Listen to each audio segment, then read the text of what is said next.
नवाज शरीफ और फैमिली के खिलाफ शरीफ ट्रस्ट केस में नैब इन्वेस्टिगेशन बंद।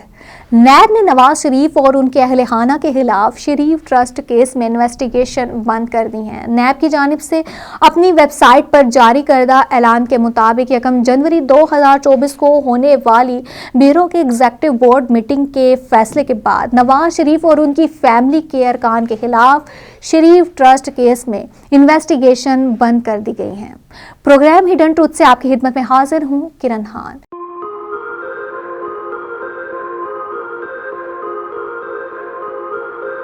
नाज़रीन, शरीफ ट्रस्ट केस में इन्वेस्टिगेशन की मंजूरी 31 मार्च 2000 को दी गई थी। शिकायत में इल्जाम आयद किया गया था कि शरीफ फैमिली ने खुफिया तौर पर शरीफ ट्रस्ट में करोड़ों रुपए वसूल किए हैं। ये इल्जाम भी आयद किया गया था कि ट्रस्ट के खातों का ऑडिट नहीं कराया गया और रकूम में खुर्द बुर्द की गई है। यह भी इल्जाम आयद किया गया कि शरीफ खानदान ने असासे बना रखे हैं जो ट्रस्ट के नाम पर बेनामी जायदादों के तौर पर रखे गए थे।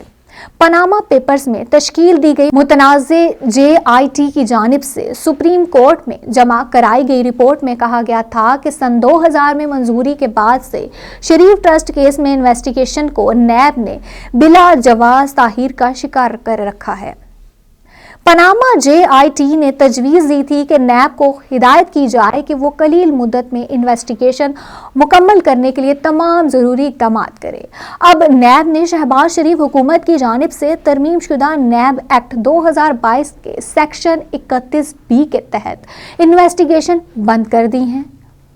31B इस कानून के सेक्शन के हवाले से नाज़रीन आपको बता दें, ज़ेर-इल्तवा कार्रवाई को वापस लेना और ख़त्म करना, किसी रेफरेंस की पैरवी से कबल चेयरमैन नैब प्रोसिक्यूटर जनरल के साथ मुशावरत से हक़ाइक़, हालात और शवाहिद की मजमूई हैसियत को देखते हुए जुज़वी तौर पर इस एक्ट के तहत किसी भी कार्रवाई को मुकम्मल तौर पर मशरूत या गैर मशरूत तौर पर वापस ले सकते हैं या ख़त्म कर सकते हैं, बशर्तिया ये गैर मुनसिफाना हो।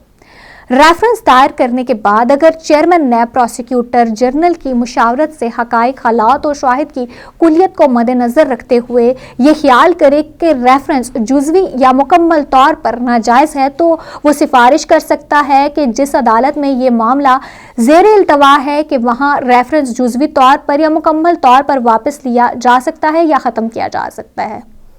अगर ये रेफरेंस इल्ज़ाम आयद किए जाने से पहले बनाया गया हो तो मुल्जिम को इस मामले में डिस्चार्ज कर दिया जाएगा और अगर ये रेफरेंस इल्ज़ाम आयद किए जाने के बाद दायर किया गया है तो वो ऐसे जुर्म या जराइम के सिलसिले में वो बरी हो जाएगा। नवाज शरीफ केस के अलावा 5 इंक्वायरीज को भी बंद कर दिया गया है। इनमें पंजाब सेफ सिटीज़ अथॉरिटी के साबिक चीफ ऑपरेटिंग अफसर अकबर नासिर खान, दीगर अफसरान एहलकारों और दीगर के खिलाफ इंक्वायरी 1998 में सोशल एक्शन प्रोग्राम के तहत काउंटर फंड के क़याम के लिए पाकिस्तान और जापान की हुकूमतों के दरमियान $250 मिलियन के कर्जे के हुसूल के लिए किए गए मुआहदे के हवाले से सरकारी अख्तेदारों और दीगर के खिलाफ शुरू की जाने वाली इंक्वायरी शामिल है। पार्क इनक्लेव हाउसिंग सोसाइटी के हवाले से CDA के अफसरान और दीगर एहलकारों के खिलाफ इंक्वायरी इस्लामाबाद की पब्लिक लिमिटेड कंपनियों में मनपसंद अफराद की गैर कानूनी भर्ती और मुतलका कवानीन की खिलाफ वर्जी करते हुए अरबों रुपए के फंड्स के इजरा के हवाले से वफाकी हुकूमत के मुलाजमीन और अफसरान के खिलाफ इंक्वायरी और शाहिद मलिक, शहबाज यासीन मलिक, साइमा शहबाज मलिक और दीगर के खिलाफ इंक्वायरी शामिल है।